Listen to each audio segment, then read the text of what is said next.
acontece? O ponto de virada 1 da história, de verdade, é no momento em que ela vai ser atropelada. E o Edward surge e para com uma mão, como se fosse o super-homem. Ele para o carro. Exato. E naquele momento, ali é o ponto de virada. Por quê? Porque é o momento que ela olha e diz: uau, esse cara não é normal. Esse cara é lindo.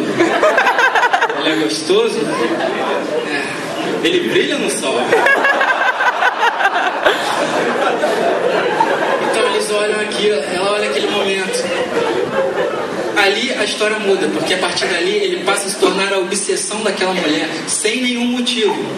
Na verdade, há motivo dele se tornar a obsessão dela, mas não há explicação lógica para ela se tornar a obsessão dele. Ainda mais que existem garotas muito mais gostosas, as amigas dela. E nenhuma delas vai pro Jacob. Eu não entendo isso. Ela tá sozinha. Eu vi outro dia uma garota lá nos Estados Unidos. Eu vi uma camisa interessante dessas que as meninas usam, que ela vinha assim com a cara do Jacob e vinha escrito assim: best friend. Bella is so stupid. Então daí, a partir daquele momento em que ela sabe disso, ela passa a mudar a vida dela. A vida dela só ela. Aí se torna shakespeariano. É ser ou não ser, é Hamlet. Por aquilo, a proporção dele.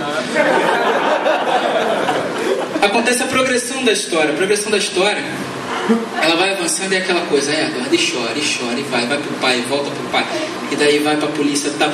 E no entanto, a parte dos crimes que acontece dos vampiros não é explorada. Se o livro quisesse atingir os dois públicos, era nessa parte que ela tinha que jogar, na parte dos crimes e da investigação e da coisa, porque pelo menos o público masculino teria um motivo para continuar lendo a história. Do jeito que ela faz, ela é especificamente feminina. É por isso que Crepúsculo odiou a galera, porque foi vendido como uma história para os dois públicos. Não é. É como tentar vender Nora Roberts para homens. Não é.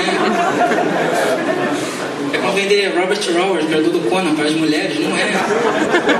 Você não leva sua namorada para ver os mercenários, né?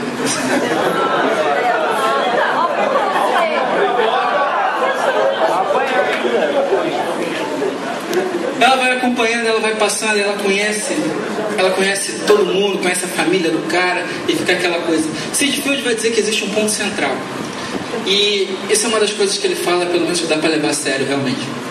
O ponto central de uma história, ele é algo que acontece e ele não altera o que o personagem está fazendo, mas ele dá um novo fôlego para a história. Por exemplo, Central do Brasil. Vocês viram Central do Brasil, eu espero, né? Vocês lembram de determinado momento em que o garotinho, ele perde a mochila? Eles estão viajando com a Fernanda Montenegro, ele perde a mochila dele que tinha o dinheiro todo dentro. E na hora que ela pergunta: cadê a mochila? Que é quando ele faz assim, ele, cacete, ela começa a dar esporro e tal. Porque não alterou em nada, eles continuam tendo a mesma jornada. Ela tem que levar o garoto até a família. Mas isso é o ponto central, porque é exatamente no meio do roteiro e dificulta. Porque agora está sem dinheiro.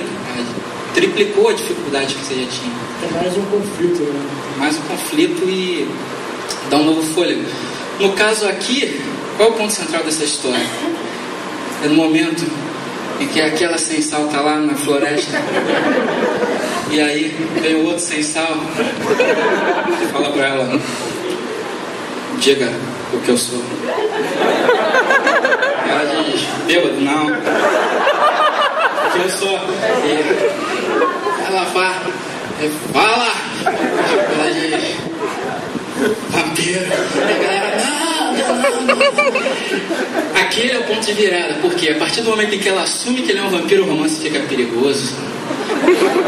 Agora o Edward é um bad boy. É praticamente o novo James Dean, vestindo jaquetas de couro. Tá, ele faz outras coisas com couro. Então ele pega aquilo, ele vai avançando. Onde é o ponto de virada 2 da história? É o momento em que eles vão jogar beisebol e aparece um rastreador, que não faz o menor sentido na história exatamente a presença daqueles rastreadores, mas foram eles que cometeram os crimes da história, mas os crimes que não foram também explorados. É por isso que na hora que foi se fazer a adaptação, eu li Crepúsculo, foi o meu segundo texto na coluna de Sedentários Imperativos. Eu fiz um texto, depois vocês podem olhar lá. Por que qualquer Pokémon pode explicar o sucesso de Crepúsculo.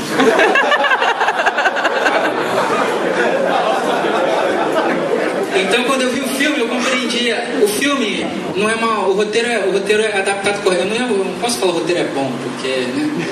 Mas ele foi corretamente adaptado, porque logo de cara você pega no roteiro, já abre com os crimes lá dos corpos, o pai da Bella querendo saber o que aconteceu e tal. É óbvio, porque ele não pode, num roteiro, no final da história, ele apresentar um rastreador, uns vampiros do mal, uns vampiros de verdade, né, no final pelo menos, que chegam pra beber sangue da garota, do nada. Você não pode pegar um roteiro e fazer isso, vai ser do nada, vai surgir agora, o personagem do nada.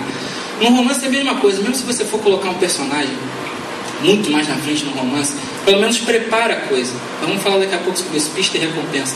Pelo menos prepara, não faz surgir do nada a coisa, senão não faz lá muito sentido na cabeça de quem está lendo. Então, nesse ponto de virada 2 é quando o cara aparece e resolve: eu quero aquela mulher. Assim, tu fica pensando, todo mundo quer essa mulher nessa história, mas it's not make sense. South Park. Então, quando o cara resolve, aí é o ponto de virada 2, porque Edward se ferrou, agora ele tem que virar homem. Ele tem que montar o macho. Naquele processo, nós vamos pro clímax da situação. Então, Bella passa por tudo aquilo, o cara engana ela, eles ficam frente sequestra a mulher, o que acontece? Ela vai morrer ou ela não vai morrer, a gente torcendo para ela morrer, mas ela surge lá agora. Para compreender o clímax. Ali, quando estão as duas forças frente a frente, é o desenlace. Uma das duas tem que cair. Cai o cara lá. E a conclusão da história, depois, um casamento, aquela coisa bonita lá, baile de casamento, não, baile de debutante. Casamento é agora, que eles vão lua de mel no Rio de Janeiro. Não sei se vocês sabem disso. Eles se casaram e vão passar lua de mel numa ilha fictícia do Rio de Janeiro. Só que eles estão interrompendo as filmagens porque teve tiroteio lá em São Conrado. Tiroteio serviu para alguma coisa. Vocês conseguem imaginar, vocês conseguem compreender que a mulher fez uma história em que aliás, acho que ela vira vampira, eu não sei, não li, mas falaram que ela vira vampira. Mas você consegue entender uma história? A mulher fez uma história em que dois vampiros se casam e vem passar a lua de mel numa ilha ensolarada do Rio de Janeiro. Eu desisto dessa brincadeira. Então a conclusão é: morram virgens. Mas isso é mas você vê, tem a estrutura. É muito. Então, a gente volta na parte da pista de recompensa que vai me subir também.